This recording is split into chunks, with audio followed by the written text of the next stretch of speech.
Hello, friends. Welcome back to Get Happy, Be Fit.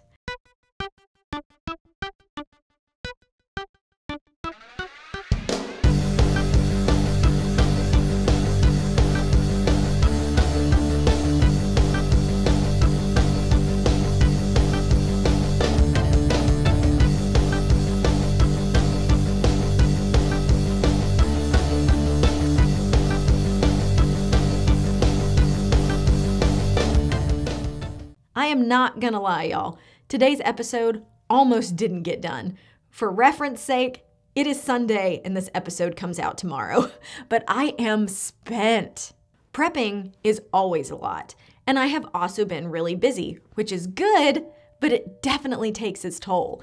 There have been several days the last couple of weeks that I so desperately did not want to work out, and it would have been extremely easy to convince myself not to work out by saying, I already worked out 4 or 5 days this week, so it doesn't matter if I skip today, or I've still got a lot of time before my competition, it's okay if I miss one, etc. But I am very proud to say I have not missed one workout. People often ask me how I stay motivated to work out and meal prep and whatnot. And the truth of the matter is, while I am good at getting myself motivated, I am not motivated all the time. And I've learned I cannot always count on motivation, and that is when discipline kicks in. But first, let's talk about motivation a little bit, because while discipline is important, it often requires willpower, and you cannot rely on willpower 100% of the time, especially for long periods of time. So finding effective motivational tools is really important. But the main thing that keeps me motivated personally is creating a goal, visualizing the end result, and sitting in the feeling of having achieved it. I think about it in great detail and get really excited about it. I pretend like I've already achieved it, and I sit in that feeling of accomplishment. This is much more effective than looking in the mirror and finding all the things you hate about your body, or looking at people you want to look like and being sad or depressed that you don't look like that. Anything that causes negative emotion is not going to help in the long run. That doesn't mean that looking at pictures of people for motivation is wrong or can't work. It's all about what you're feeling when you look at them. If you look at them and feel motivated and excited because you know that if they can have it, they can do it, or they can be it, then so can you, that's healthy and effective. I look at women who are in the type of shape I want to be in all the time for motivation. I also look at women who have successful podcasts and businesses for motivation.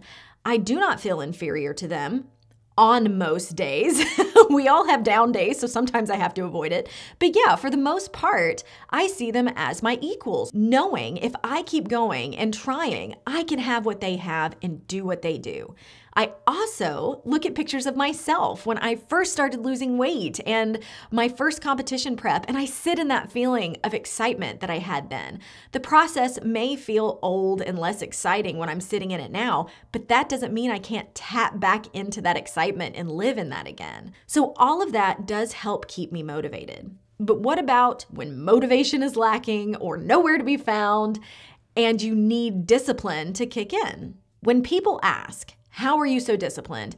I tell them, I don't give myself a choice. I may complain about how I don't want to do it. I may be feeling a huge mental and emotional weight hanging over me because of all I have to do. I may even get angry or tear up a little, depending on how close I am to my period, but I make the choice and take it one step at a time. You cannot dwell on how much you want to do it. You have to take the steps. Change clothes, shoot some pre-workout, hop in the car, or go to the garage, which has been the best thing ever for me. And this part is important. Drive to the gym. This is an important step because there were definitely days I detoured and went to Barnes & Noble instead. Park your car, go inside, and get started. One step at a time without overthinking or latching on to dread. I'm sure there are plenty of days everyone wakes up and is not motivated to go to work, but you do it anyway because you have to. That is what I do. I have to do it. I simply have to. I make the choice before the down days or the spent days come around, and when they do come, I do it anyway. It is a choice. It is 100% a choice to be disciplined. And discipline doesn't mean being perfect. Sometimes it just means doing something. A lot of the time when I get going with a workout, when I don't want to do it, I start feeling really good. And the rest of the workout is a breeze, and it makes the rest of the day way better too. But sometimes I get halfway through and I'm still hating life and I'm only feeling worse physically and mentally. So I lower the weight or do a few less reps or sets, but I still do something. And that is discipline, and that is commitment. Right now, I'm having to be a special kind of discipline because I have a very lofty and extreme goal. You don't have to do what I'm doing right now. And in fact, you should not do what I'm doing right now unless you're also prepping for a competition. But you do have to bring that same level of discipline to what it is you are doing. This doesn't mean don't take rest days, or if you're injured, work out anyway. That is not at all the case. But if you set out to work out 3 days a week and you have healthy, sustainable goals and healthy reasons behind those goals, do it. Don't give yourself an out because you're not feeling motivated. Do it anyway. Without a combo of motivation and discipline, it will be next to impossible to be consistent enough to meet your goals.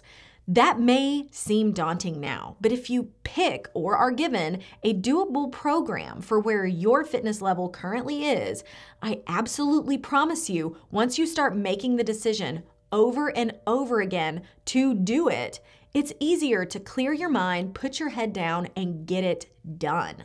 Then as you build on that, you'll find yourself being motivated to do more and more and push yourself further and further than you ever thought you could go. So go out there and get it done, y'all. All right, that's all for today.